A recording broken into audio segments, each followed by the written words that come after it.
Hi again, this is Dawn Nowacki. I got a little bit of positive feedback, thank you Scotty, for my last little video, and he found it useful, so I'm going to keep going.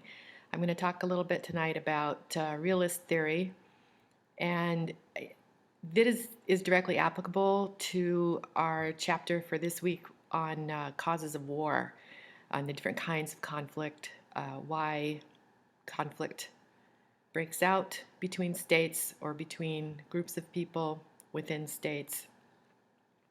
So let me talk a little bit about the assumptions of realism first, how realists view the world.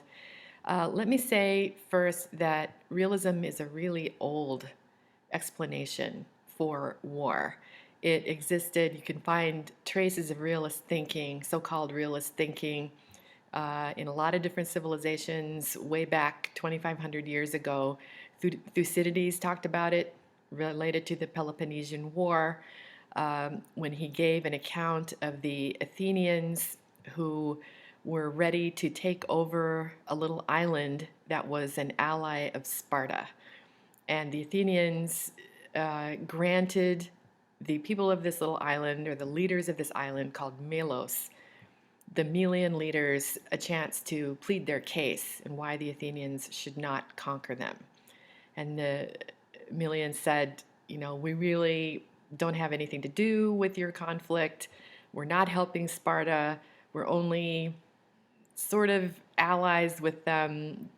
It's not going to do you any good to take us over. You're not going to gain anything. And the Athenians basically said, the strong do what they can, or what they have the power to do, and the weak do what they must. That is, they must submit. So the Athenians conquered them, and they killed all the men, and they put the women and children into slavery. So there you go. This is a realist view of the world. Also, you can look at realist theory as underpinning the thought of Thomas Hobbes, a great political theorist who viewed the state of nature as one of anarchy, meaning there is no government, there's no sovereign. This is really before the time of democracy. This is the 17th century. And Hobbes viewed the state of nature as being a war of all against all, where life would be nasty, brutish, and short. And I can think of a lot of political leaders who fit that category. But anyway, the idea being that those who would survive in such a world with no rules would be the ones who are best armed and the best equipped and the strongest. And they're going to dominate in a world with no rules. So Hobbes' idea was for the people to come into a contract with the sovereign, and the sovereign would provide security to everyone, to all the people, so that they wouldn't have to fight each other. In return, security would be provided in return for loyalty to the sovereign.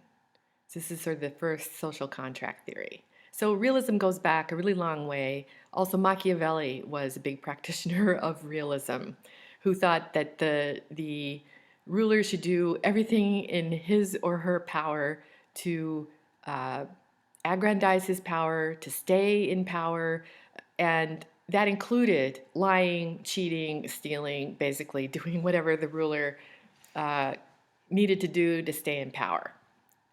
So I'm not saying that realists now say that leaders should lie, cheat, and steal, but they will say that war should be a last resort because it is very costly. In a way, it's not rational to go to war because it always costs a lot of money, even for those who are victorious. To maintain military readiness, to maintain power and weapons capabilities, whatever it is needed to feed an army, it's extremely expensive, as we have seen in the last 10 years or so, 20 years, the United States involved in wars and how much they cost. Anyway, the idea is that war should be a last resort, but that war at some point is inevitable. So rather than being caught unprepared, you need to prepare for war. Any ruler worth anything is going to be prepared for war. So the main thing for realists uh, in the international realm is that uh, the main actors are nation states. They're seen as nation states. Nation states' big goal is to survive. And the way to survive is to have as much power as possible. And power is seen in terms of military capability and also the economic capability to support military force. These are seen as the highest goals by realists. And so you might say, well, the world is divided up into a lot of different states, nation states. Some of them are big and powerful. Some of them, most of them, are not so big and powerful. Um, Realists see the state system as, consisting, the main actors are states. Really, the only important actors are states. And the really important actors are the ones who have the most power capabilities: military, economic, manpower, etc. So, what about small states? How can they survive? Well, they have to ally themselves with larger, powerful states. Realists see the state of nature, if you will, in IR as anarchic, just as in the state of nature under Hobbes, where there is no sovereign. There is no sovereign that has the power to make rules and to enforce them on the international level. So states exist in this system of anarchy. As I said yesterday, or when I was talking about collective goods, the United Nations is not an international government. It consists of nation states. The members of the UN are nation states. So nothing happens in the UN. The UN is able to do nothing if not supported by the nation states, and especially the strongest members on the Security Council. Security Council includes the United States, China, Russia, France, and Britain.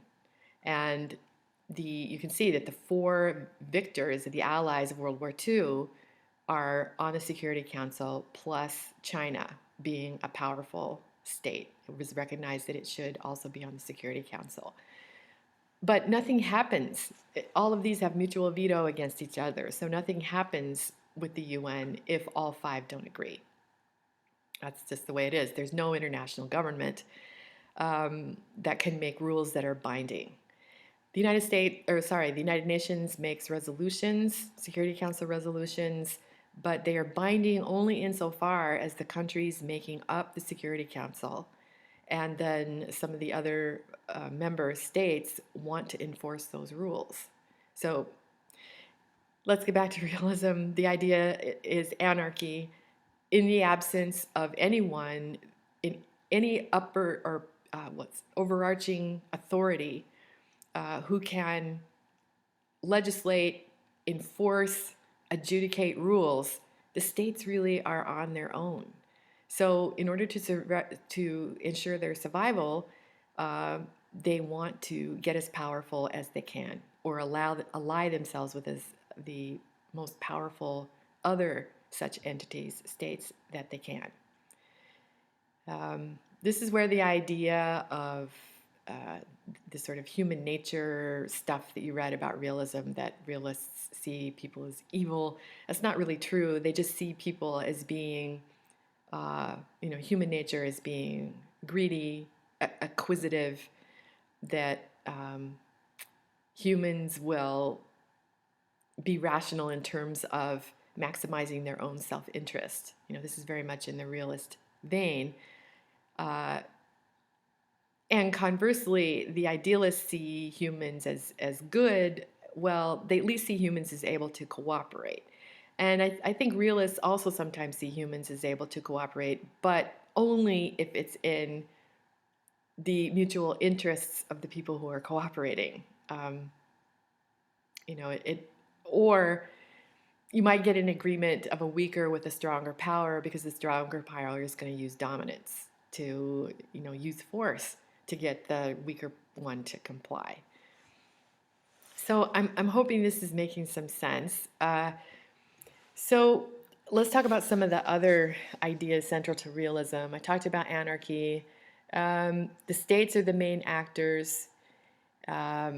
Their main goal is to build and maintain power.